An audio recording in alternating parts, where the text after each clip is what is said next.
Just a second. Yeah, here's the article.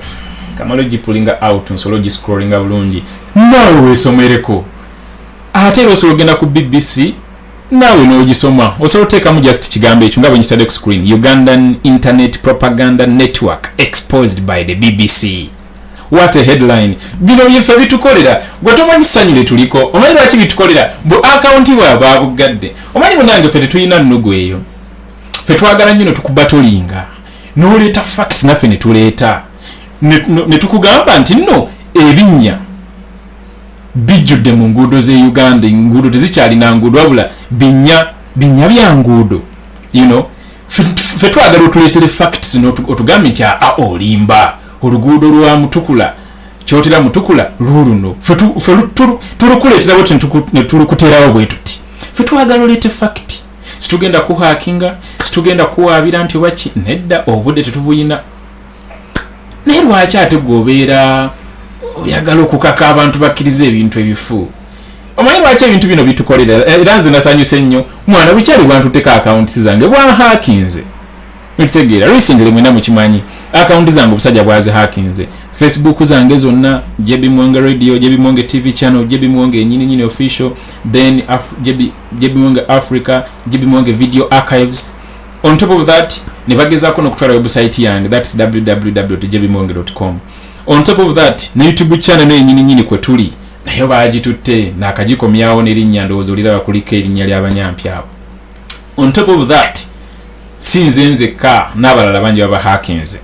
So kati we don't have that time to hack these guys because our focus is on, you know, devising means of creating this change.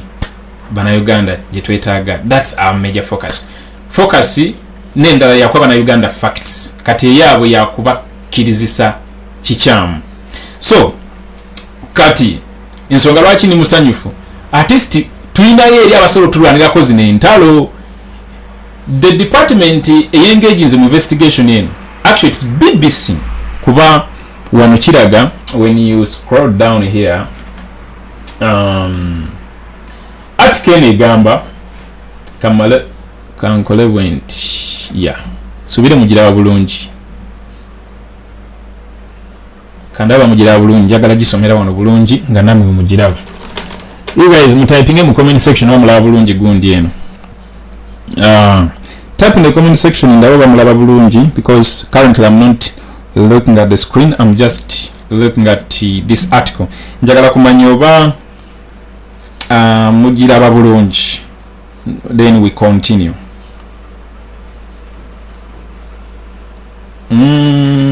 Kandabe Chilabo Hasfa Ntaro Robert Kamya Beni Worokoso News Updates and Movies Nabu Kenya Surivia Benard Saku Katosi Nachanzi Face waliwa commenting agambe guni mujira okay yeah mujira bulungi. Let's go ahead. Article wadde gamba Ugandan Internet Propaganda Network exposed by the BBC. Wow, let's go. Bino binyumira mbyagala nnyo obusajja wadde buntutte nze na kati wabanga babatuttekeeza abatenga bo bazibatutteko in a good faith kwa wadde bakola bintu bichamu, then there is a reason to celebrate kuba tubawonye. Article gamba a BBC investigation has uncovered a network of fake social media accounts in Uganda under false identities. They spread pro-government messaging and target critiques with threats. But who are the people behind it? Let's dive into the article. It continues to say, it's not every day that you get to take a selfie with the long-serving Yoweri Museveni. Sisora Mwita President Gasia Bulolo. When the opportunity arose. When the opportunity arose, Dr. Jamechia Irinyangazi Bulino. Jamechia Hoyiri. When the opportunity arose, Dr. Hoyiri went for it. She's a senior consultant in the United States, focused on global health security. Back in 2017 October, she had traveled to the Uganda capital, Kampala, to attend an international conference. Mr. Museveni was there to welcome his foreign guests. Making her way through the crowds, Dr. Hoyle approached him, smartphone in hand. He was really happy to engage with us and take the picture, she recalls. Seeing a broad smiling Dr. Hoyle and the president surrounded by smiling faces trying to get in the shot, photographers couldn't resist it, and they too captured that image. Now, this is the thing. When they are taking a selfie, naye the photographers webalabanga Museveni ali mukwekubya selfie ne Dr. Hoyle bichi nabo ne batekinga shot eyo. Ba photographers bani saaba doctor wabula aba Museveni onfuna bulungi abani aba Museveni kati yo doctor ono mukyala she's a senior consultant in the United States focused on global health security. A senior consultant. Let's go on. 4 years later, now it news one way 4 years later, this exact photo would be used to create a fake social media account aimed at spreading state propaganda and targeting government critics. Okawulidako ono mukyala ekifaananyi kino kisafeesinga nga wayiseewo emyaka ena. Remember, this is 2017 we bakubira ekifaananyi kino kati bala 2017 2018 2019 2021 tuli ffenna tugende mu maaso nga wayiseewo emyaka ena ekifaananyi kino kiri surfacinga nga kikozeseddwa ocreatinga fake social media account ng'omugaso gwa account eyo kuspreadinga Museveni propaganda na kutajetinga abo abamuwakanya. Dr. Hoyle only recently found out about it after the BBC got in touch with her. Yakizudde recently. Seeing my own picture and then understanding the context of some of the things that were shared, I couldn't believe it, she says. I was truly taken aback. Nawe kenyini nyitoyinza chikiriza. Okay, kwa maka fananyi ovudde wano ogenze South Sudan, wayise emyaka esatu sebo ekifaananyi ekyo kitrendinga mu South Sudan, gwe activist akyasinze kiriko no linnya ddala wekirabo oyinza okusigala ng'oliwo bro. So naye yenyini yeewuunyiza we yalaba nga kifaananyi kye kiri ku accounting ate information eri mu kusharingibwa and all that kind of a thing. Yali tasobola kikkiriza kugamba nga wona abeera blown off nga completely tuwetegeera tuyinza na kikkiriza kyolaba. So kati account yiyo netugijjamu. The fake account using Dr. Hoyle's photo was created on Twitter in October 2021. From early on, it appeared to have no interests outside Ugandan politics, regularly posting in praise of the Ugandan government and its policies. Here is the account gye bali mu kwogerako. Bagituuma linnya lya Naggujja Mmase. Bino bityo bagamba nti banasajja beetuuma amannya g'Ekiganda ne batandika okuvumaganya Abaganda, ne beetuuma amannya g'Ekinyankole ne batandika okuvumaganya Abanyankole, ne beetuuma amannya g'Abakyoli ne batandika okuvumaganya Abakyoli, ne beetuuma amannya g'Abalugwala ne batandika okuvuma, ne beetuuma amannya g'Abasoga ne batandika okuvumaganya Abasoga. Of course engeri gye bavumaganyamu bapostingako. So now look at this. This is Naggujja Mmase. Ekifaananyi kya Dr. Hoyle. Ono talinayo Naggujja Mmase. Taliyo. It's a fake account specifically created to promote Museveni's propaganda. Ye account. Like postingako some of the roads in Uganda constructed by NRM. Look, wow. This ensure mobility of people and commodities. Then the reality of the matter, kulagako enguudo zaffe muzimanyi. You understand? Mumanyi bulungi enguudo zaffe. At least recently the world got to know the true picture of Ugandan roads. at least thanks to the United Forces of Change, international media platforms reported about it, and they, of course, bajiddeyo ddala ekifaananyi kyennyini olwadde mbadde ndabaka video kabadelegates abamu abeno G77 anaamu biki nga bayisa mu kibuga naye agawalayo ng'ekibuga kyebabayisaamu muko kavidiyo ngenda kabateerayo era baterayo akafaananyi ngenda baterayo kavidiyo ako kansanyudde agawalayo n'omwana badde akakomentingako ng'agamba ne banangerengera ekinnya abalanga ekinnya bakikubamu obanga obadde oli lubuto ozaalirawo emmoroka ekkuba mu kinnya tolaba nti nezo zisimanyi zividde iti bikoze bitya ndizimanyi teziwulira binnya muko biri ebinnya tobimanyi nti tuzimanyi lwezi emmotoka ezitawulira binnya ezo zemugaa zimanyi teziwulira binnya biri ebinnya tobimanyi okikubamu emmotoka nebuuka mu bbanga bweti nettawo bweti ekyomanyi abagenyi bazibaga enensi so naye kati they have to create such accounts to create that fake image of Uganda under Museveni. Anyway, tugende maaso. Much harsher words, including occasional threats, were directed at opposition supporters and government critics. Account eno oba accounts zino nga zikozesebwa okwatakinga ba activists abenkyukakyuka abatawagira omuntu oli yenna nga tawagira Museveni, abali ku luddo lw'opposition nga babakanga. Of course mwenna ndowooza nze sibi kyali bipya ku nze era sikyabiwa makulu mbuba oli ansindikite ka message mbwa ntiisa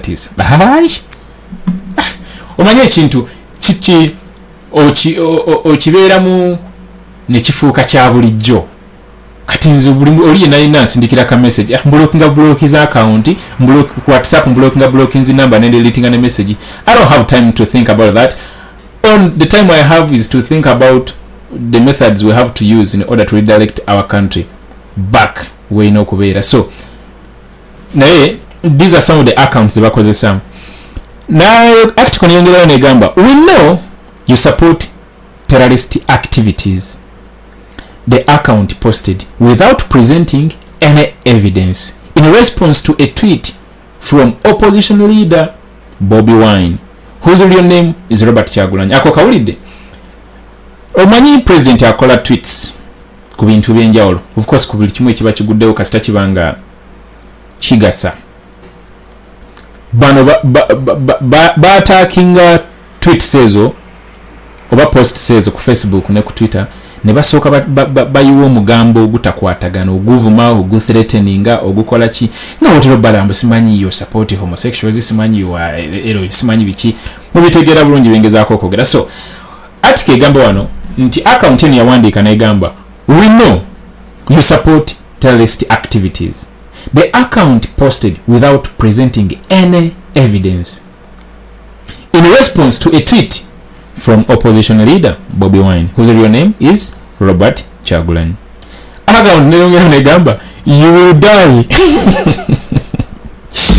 Nemukama Katonda ani atagenda kufa, ani olwane musabba naye kanyini wadde akutya naye naye agenda. So the account posted and said, you die. Read a separate tweet. Oh, now this one was directed to Hillary Innocent Taylor, mumanyi bulungi ku Twitter. You die.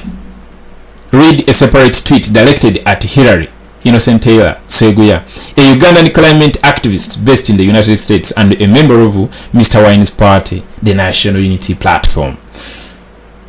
On social media, Mr. Seguya has become known for his criticism of one of Uganda's flagship projects, the East African Crude Oil Pipeline. Here are you.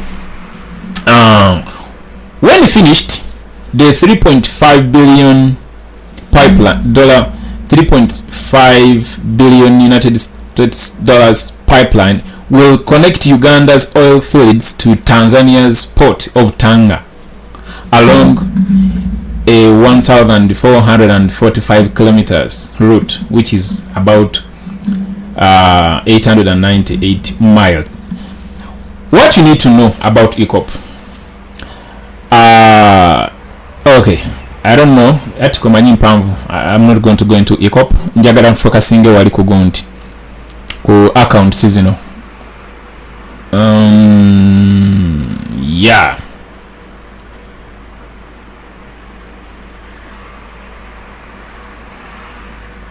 Wait, I think enzo kuberi kandabe kanjisome mukwakwayo bulungi nnyo ndabe oba mulimu jagala nnyo focusing ku accounts because it's what I want to focus on for now.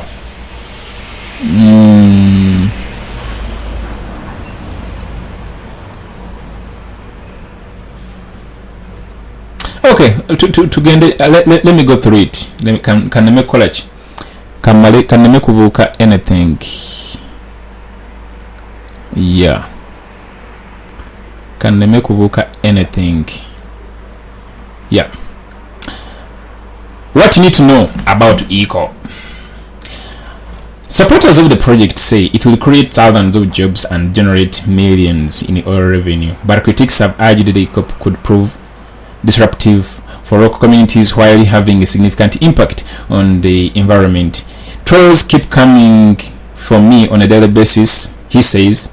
That is, of course, Seguya. They keep labeling me as the enemy of progress in Uganda and Africa. Sometimes they call me a US-backed puppet or a sellout. Stop selling your soul for a few dollars. God is watching. The account belonging to fake Jamaica was just one of the dozens attacking, harassing, and at times threatening Mr. Seguya. But on clear inspection, the profiles all bore striking similarities to each other. Kino kyekitegeeza, okay, they all claimed to be Ugandan citizens, often women, whose accounts appeared to have the sole purpose of posting praise for the president and pushing back against critics. The Ugandan Media Center, which handles public communications on behalf of the government, did not respond to our request for comment. Kino kyekitegeeza nti account seasonal, the account belonging to fake Jamaica was just one of the dozens attacking, harassing, and at times threatening Mr. Seguya. But on closer inspection, the profiles all bore striking similarities to each other. Now, gwabadde takimanyi wetegereza akantu kano.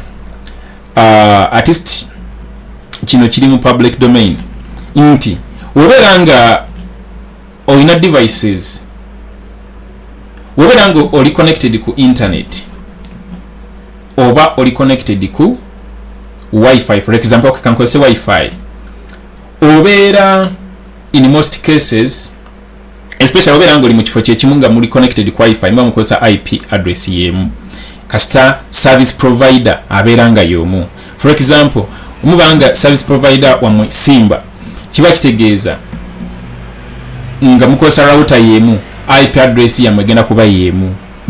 Kati bano bafala kibatera okukola tebeewaamu time nga baposting ebintu bino, ate bakozesa service provider y'omu, kiba kitegeeza ne gateway egenda kuba yemu. Kati in most cases kiba kyangu okutrailinga accounts ziri fake nti zipostinga, jukira wali mu kusooka yakugambye zipostinga at the same time. Oba wakateekayo ekintu bwoti munno nga kikopa nenga apestinga, n'oli mulala nga kopa apestinga, n'oli mulala nga copyinga apestinga, mwenna mukikolera mu kaseera keekamu, mwenna muli connected the same gateway, mwenna muli connected the same IP address, mwenna mukozesa Wi-Fi yemu. It is easier for someone to trail. Mwenna ate mu spreading a message yemu. Kiba kitegeeza you were hired and put in a special room where you conduct those duties, and you can easily be identified. Chobalanga mukazi akugambye weba tebakola the other time, so I'm very sure even this time era webakoze. Akugambye on a close inspection the profiles all bore striking similarities to each other. So by analyzing those accounts behavior, BBC Verify was able to map out a network of nearly 200 fake social media accounts operating on X and on Facebook, even though the latter has been blocked in Uganda since 2021. The vast majority of these accounts used stolen images as profile pictures often social media photos of models, influencers, and actresses from across the world, but none of the usernames used by them appeared to be linked to real individuals in Uganda or Tanzania. Kakati bano bachali nga benagaye mu kusooka accounts zino bateekako bifaananyi bye bajje ku social media ebyaba models ab'enjawulo, ebyaba influencers, ebyaba actresses, not only in Uganda but across the entire planet. Alonda olumu kutera okubeerako obukyalo obulungi banange nga kakyala kalungi nnyo nga kakalungi nga kakyala kalungi n'ogamba wow, n'otuuka ku akaunti naye nga byapostinga bujwanga, ne simply because abantu abamu they are just about the face beauty na following oba nabeera enticed okola ki okubeera nga chattinga n'omuntu oyo amuddamu, you know, that kind of a thing. So bakozesa ebifaananyi ebyo ebyaba influencers, ebyaba actresses, byebajje ku social media, ebyaba models ab'enjawulo and all that kind of thing. Kankujjukizemu katono kino nze kyali kituseko personally. That was in 2021. Babinsindikirako abasajja ba Museveni abaali baagala manyi batutestinganga ne bakusindikira ebifaananyi nti JB twagala tukube Museveni naye tiimu yiino wano olwene tulina ebyokulwanyisa, tulina biki ebifaananyi bino, abaana bali ready, bali ku border, biki ebyokulwanyisa bino, twaguzeyo emmundu ziri 3 ziri wano, twetaagisayo sente, katugwengere gyolina platform teekayo posti ojja kufunayo abantu abasobola okukola ki, abasobola okuba otufandinga biki. Of course toyinza baddamu bw'obanga oyagala okuprovinga authenticity ekifaananyi gwe kikwate bukwasi. But for example nkozesa ekifaananyi ki, okay, that will be a lesson for another day. Naye of course osobola googling ekifaananyi nekikuleetera similar photos oba nekikuwa the date it was taken, where it was taken, details about that photo mu Google photo search. So twakolanga photo search agaga gafaananyi negakuwa abantu bali South Sudan, bayimbi ba comedians, kwegamba oli wabeera nga si mubuufu bulungi ng'osobola okugwa mu katego kaabwe. Naye of course information and of course ekitebe kyagitegeerako era nekituuza abaana nekibainductinga nekibagamba yes basajja ba Museveni bali bayitaayitamu baagala battunuza mu direction eno, bajjira mu kakodyo bwekati ne bwekati, ofuna message bwetyo tobaddamu blockinga. Ekitebe kyategeerako information eno era ne batuuza ba foot soldiers ne babategeeza ne baba preparinga mindset zaabwe ne zibeera nga ziri alert ng'oli wamuleetera bujwanga oyo bw'atyo. Of course kwali kwagala kukwatirako baana nga bakola ki, abaana of course ne babeera aware of that. So it's the same kind of thing kibakozesa wano nti bagenda ku social media ne badownloadga ebifaananyi ne babikozesa on these accounts. Kakati tukyagenda mu maaso. Nabadde wayi banange. The vast majority of these accounts used stolen images. Of course mbadde mpiseewo bulungi. Tugende maaso. These accounts often posted the same content within minutes of each other. Sibagambye. By looking at the dates when they were created, we also found that many had been set up on the same very day. Balozembamanyi. Tebalina magezi basiru. Wano kiba kyangu kya backtracking, kiba kyangu kya backtrailing, kiba kyangu kya blocking. Enjawulo gye balina naffe oba ensonga lwaki kale ffe ebyaffe biri authentic. Kanze gye ndi Muwonge nzigulawo account yange. Masaba simumanyi na mumanya. Laptop simumanyi na mumanya.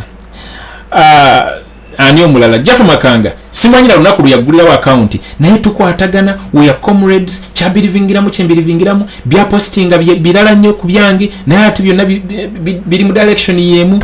Ghetto TV bye postinga bye postinga bagulirawo page, you don't know following tulina yemu ne bye tupostinga byanjawulo binzo kwa bye tupostingira different times ate twamala bitusindikira kwegamba ekyafe kiri authentic ntokera ku macha n'obuuza wanze ntana no babuuza now what is on your mind nga just njagala tuwayemu, you know, kalwalo yamba tereddeyo nti lwaki police nde tukigezaako giyambako ne tuginoonyezaako Bobiwine nkyabiggulu ne tuyimuka tunonyeza ku Bobiwine ne tunonyerezako police Bobiwine Uganda ne tusituka ne tunonyerezako police Bobiwine, Masaka ne tusituka ne tunonyerezako police Bobiwine. Hey, just kubayambako buyambi, you know. Just kubayambako buyambi. Just kibale kirowoozo kyange. Message eyo resonatinga nekigenda mu maaso. Togenda gisanga wamulala nga agipostinze. Oba kali n'aba agipostinze. It is something different. Sigamba nti wali wagimugambye agipostinge.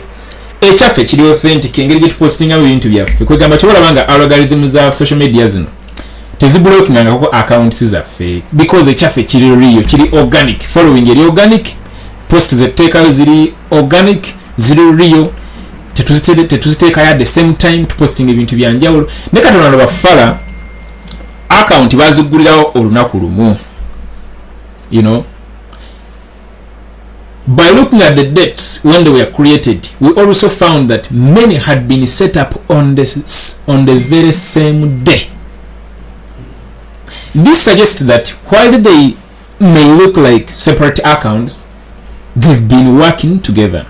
It's unclear how successful this network may have been in actually shifting people's views of the government, as very few of its posts and a large number of likes, comments or shares.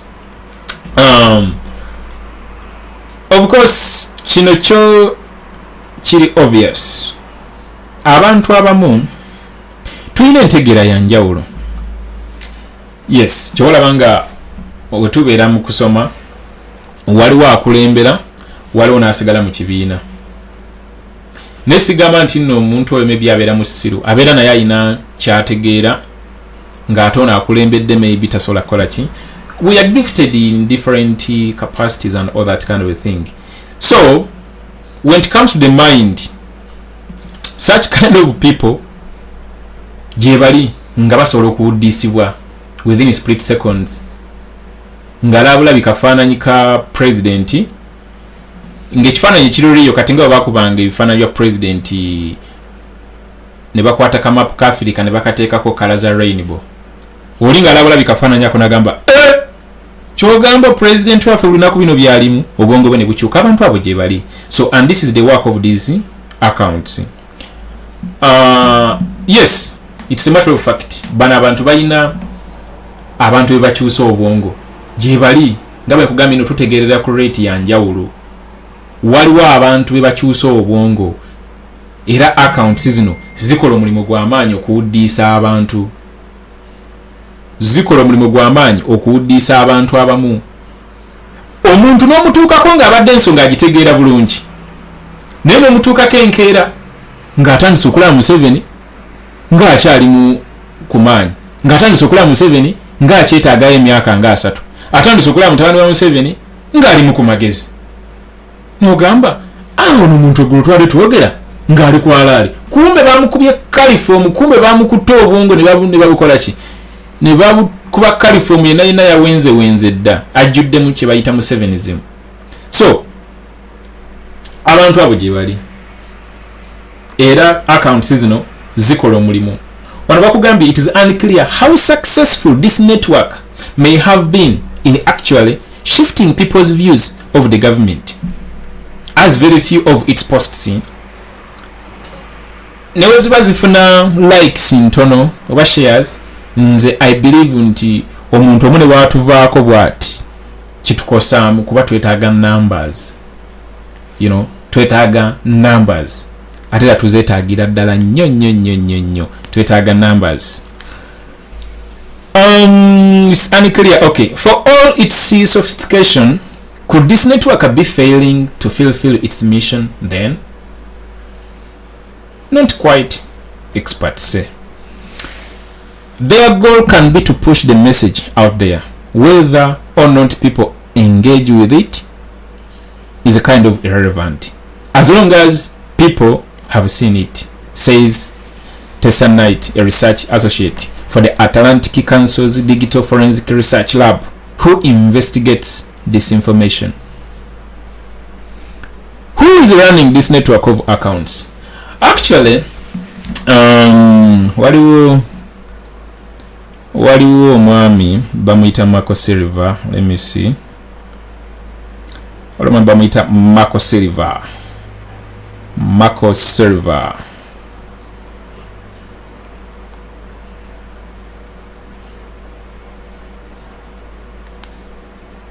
naye ali ku team eyo ekola investigation BBC.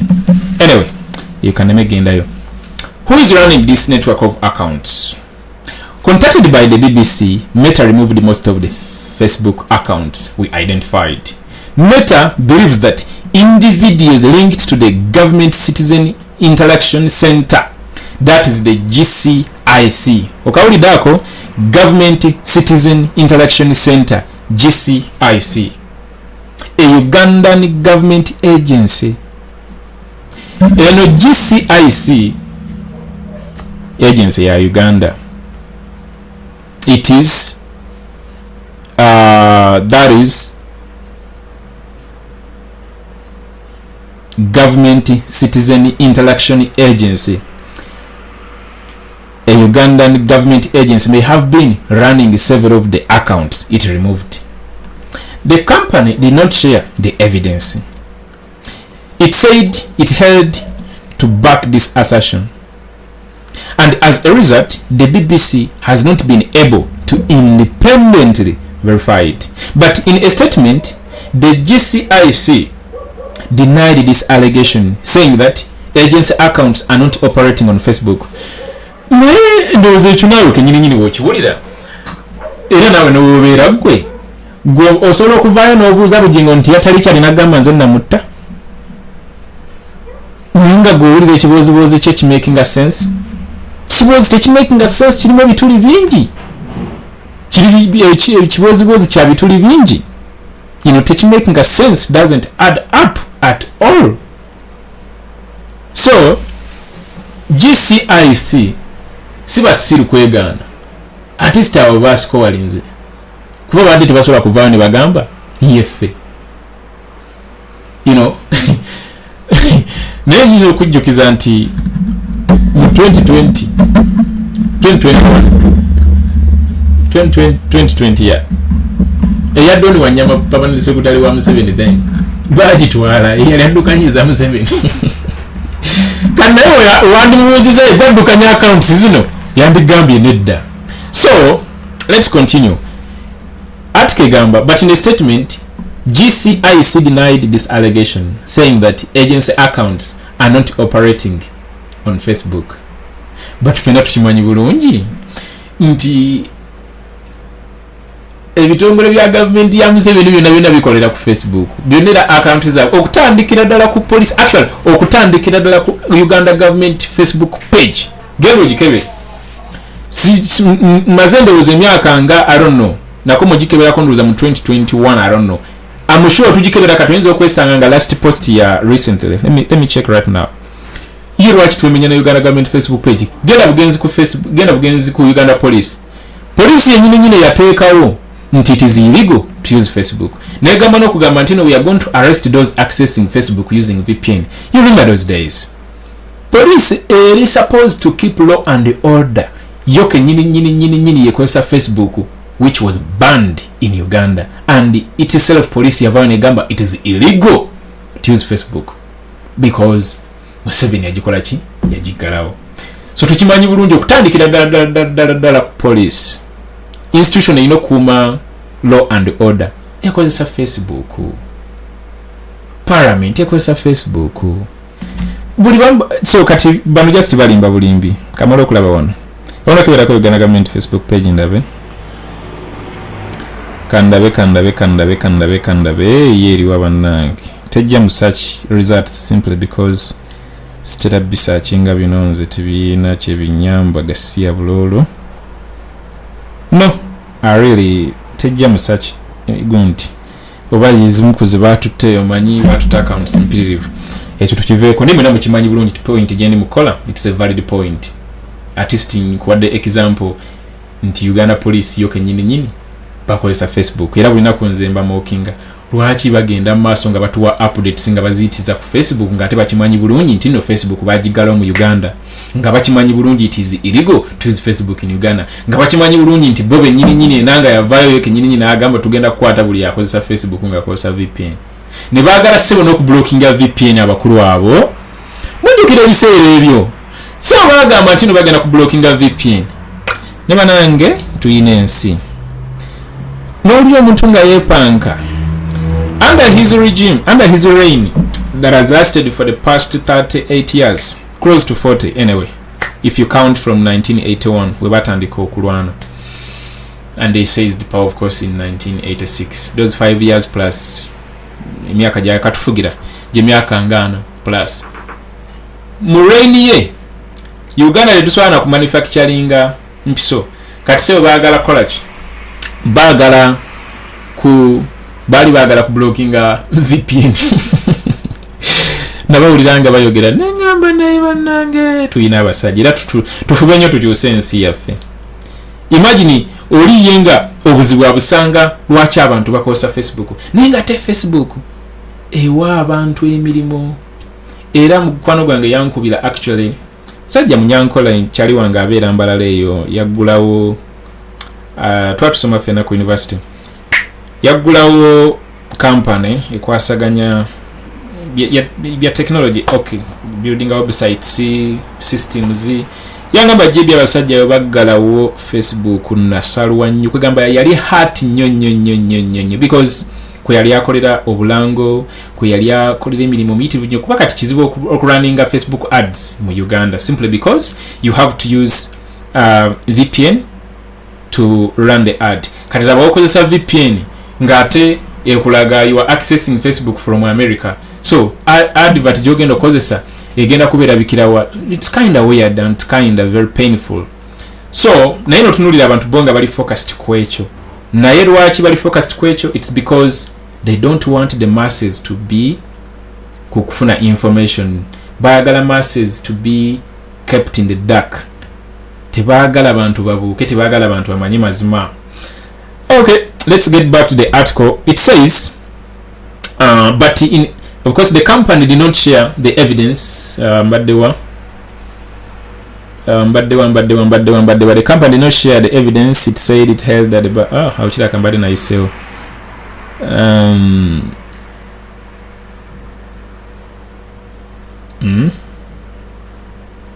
yeah, Meta believes that individuals linked to the Government Citizen Interaction Center, Ugandan government agency, may have been running several of the accounts it removed. The company did not share the evidence but in the statement, of course, GCIC yeganyi, now of course yadaina kwegana.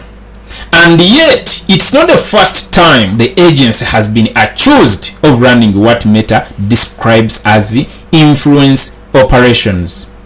In 2021, Facebook's parent company took action against hundreds of accounts it said were linked to the GCIC. Zezidi accounts zenkugambye. Omanyi oberango running Facebook kati nganze ban hackinze recently abasajja ban hackinze ne batwala profile yange. We batute profile kwabaddeko pages mpitirivu nnyo.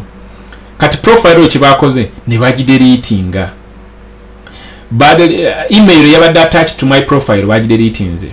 We bagideletinze profile nga no checkinga it no longer exists. Nga bagamba your email is not attached to any Facebook account. Era nga bangamba when searching URL ya profile yanga bangamba it doesn't exist until when I connect in the Facebook directly ne banyambako.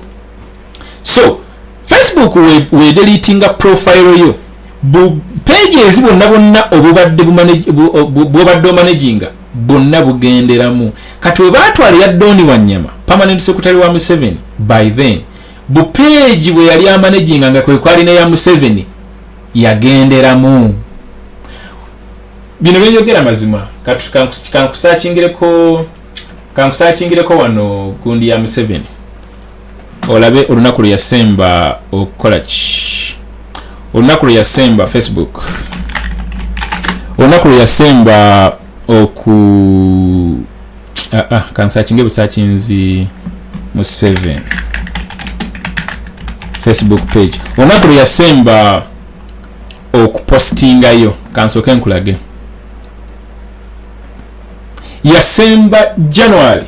I don't know whether you guys see this. Kansoke ntekeko full page otegere bulungi kyenkugamba. Where is it?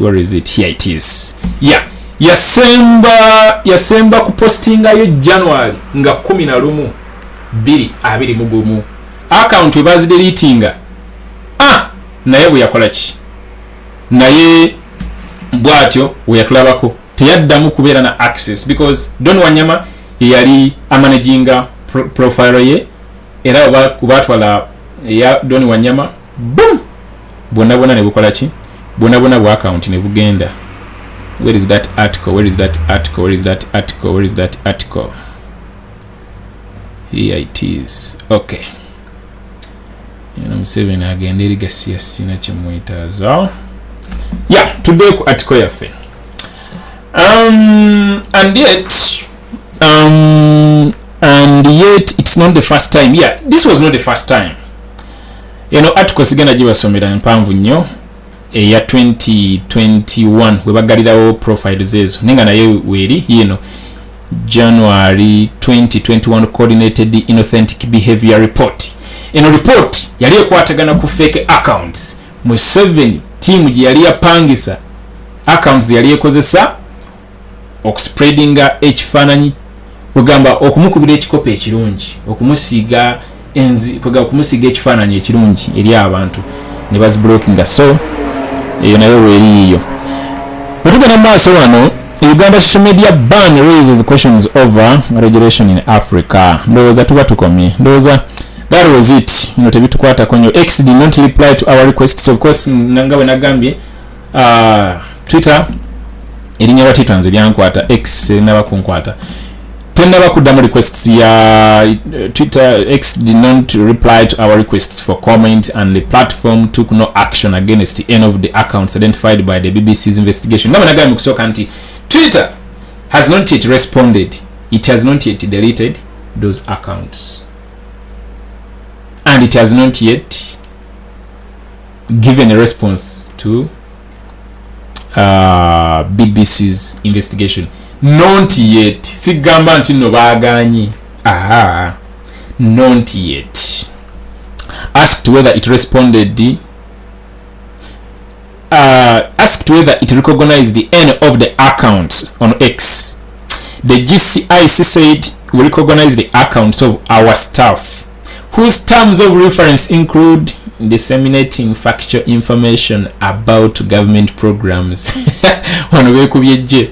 We are only aware and responsible for accounts of our staff meant for work.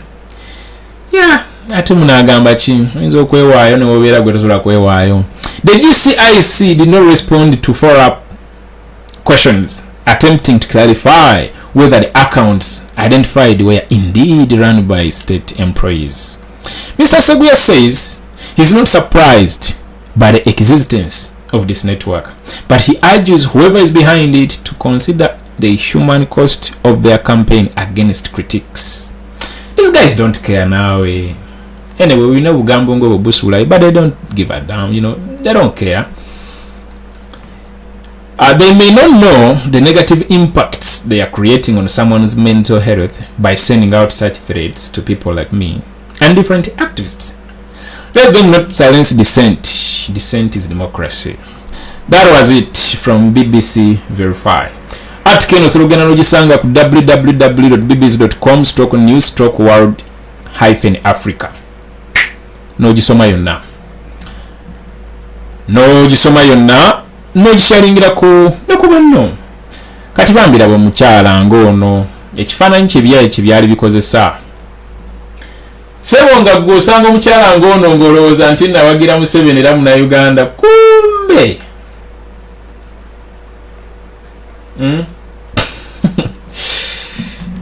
Naki tuyina ebizibu mu Uganda naye Museveni agezezaako nnyo okutwesibako. Akozesezza n'amagezi mayitirivu nnyo ate n'empenda nga bwe nakugambye nti nno yatugoba ku mainstream media. Mainstream media ye yagicontrollinga, yagifuga, webagezaako okubeera nga bakyusa mu narrative, licenses nga bakangakangamu nti bijjeeyo. Sijja kukulimba kano kanka kugambe. Nali nkola research wa abaana bebasse ka documentary kaleke nakola nengezaako okwagala okugenda mu archives za Daily Monitor to download copies of the printed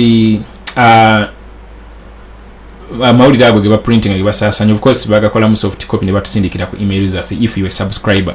So I wanted to download some pages, bro. Nagenda mu archives za Daily Monitor ng'agawalayi amawulire agalaga okutibwa kwa baganda baffe on the 18th and the 19th of November 2020 tegaliyo. These are facts. Genda bugenzi obanga oli subscriber to Daily Monitor or checking past publications and search year 2020 November or checking on the 18th and the 19th including the 20th and the 21st. Ombuulire oba obutabo bujja busangayo. Wobusangayo onsharingirako copy nketaaga nnyo naye nkulayirira obanga okainako copy nketaaga nenze of course ebintu byange ntera nnyo bijja online saakasangayo tekaliyo. So it's sad nti abantu babateeka ku mudumo gw'emundu ne babagamba bakole badelitinga ebintu ng'ebyo. Point gye mbadengezako kola nti mainstream bagitugobako tetusobola kweyagalirayo, tetusobola posti, tusobola genda ku TV no namawulire newe gakolebwa. His Excellency asobola kati nga message yawa nga ali under house arrest the first day. It was a very powerful message, not only to Ugandans but to the rest of advocates of change across the planet, especially abali mu NAM summit. Naye nkulaga nti amawulire gali ga reporting ebyo tegabibalaga, twabibalaga wano ku social media wokka okera bigenda okukoma. Amawulire gali togenda bisangayo because for them they cut out what favors them and it does not threaten their position with the regime. Otherwise we exceeding their limit license mie. So but on top of that neno ne batulumbayo ku social media ne batakoma kukola fake accounts ku spreading propaganda kuvuma His Excellency Bobiwine kumala mu bantu manyi wabula ne bagenda maaso no hackinga platforms zaffe batugobereko ddala. Nze kamwa kogena nkugambi na kavambusibe recently obwa online. Currently I don't have access to my platform JB Muwonge TV channel and I'm very sure you guys who are watching abamu baddeko access ku platform eno kuba tubali tugikozesa nnyo.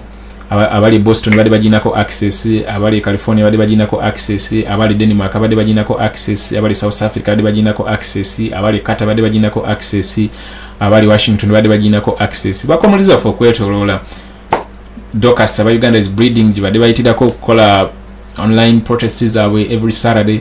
So bagitute I no longer have access to it. And do you know what they did? By deleting buli muntu yagibaddeko ne access. So I'm still fighting to also regain back access to it.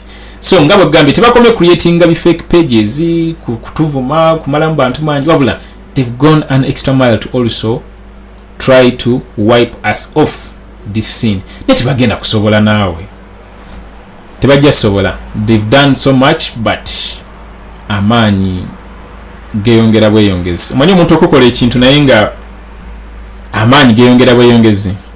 So byebyo ebya Ugandan internet propaganda network gye exposing BBC gye exposing katusabe Twitter oba X ya Elon Musk reacting responding because I don't think nzijukira recently bali ba fighting fake news ku Twitter. I believe Elon Musk, however much he's a businessman, is commercial driven and all that kind of a thing. Chobolabanga even blue ticks kati yazi commercializing even if you have 0 followers solo kubera ne blue tick, you know.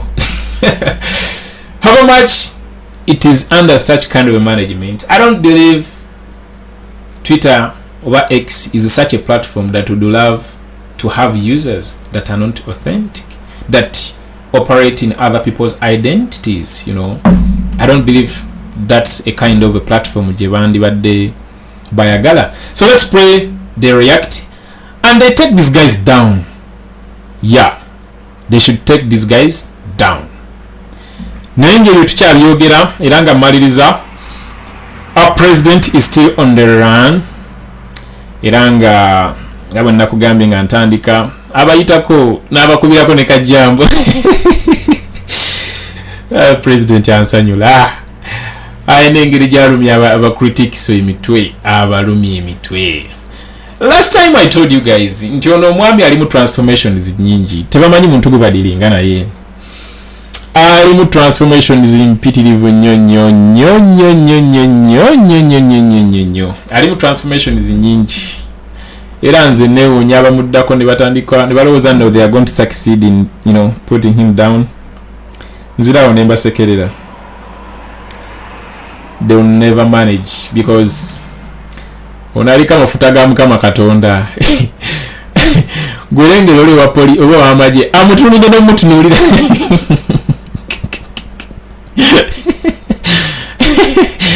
Amutunide n'omutunuulira nti nnozaga naye sikyagulanye oyo nsi oyo agenda okuyimiriza emmotoka nga yayiseemu dda, agenda okukubira abasecurity bali maaso eri ng'ate ono yavudde mu taxi gyadde atambulira atazze ku boda. You know, such interesting. Yes guys, I believe that's all I had for you today, unless you have anything in the comment section. Nakazi, Joelia, Ugandan Pure, wherever you are, maybe we put you in prayers. Inshallah you come back safe and sound. Yeah, you will come back. Equator TV, NUP News, even North Korea tubadde tujifunako access. Yeah, naye ngezaako kufightinga okulaba nti regain back access to that page as well. Kilonde Karim, Musoke Herbert, Lukwago, Lois, Segawa, Peter, Koni Naroga, bana Koni Naroga, mwebale kubeerako, Kamya Ben, Bison Uganda, kyekiri omuganda wange, Equator TV, Naswa France, Ano, Tebinagwa Simon, Red Zone TV. You guys bana mwebale kubeerako. Naye mbasava bano ndayo bakyali bange bangi nnyo. Yeah, Babisem, ba Red Zone TV, ba Koni, mwena mbalawo wano bangi amanya bunage nsoma. Lady Masaka mwena ba Efra bonna Frankson gwe sinawa kulabako wano. Frankson kwoli, Frankson kyemmanyi naye kwali bana Lin nkulengera koli katosi nawe koli nkulengera bannange kyembasaba buli omu alina platform bannange gezaako kukuuma platform yo. Nze neekumidde emyaka egisoba mu 5 naye obusajja bwanzinzeeko jjo ne butekinga control over my computer. I couldn't log into my computer, and in that time interval when I cannot log in, and by the time I logged in back they had taken each and everything. So the advice I can give, of course,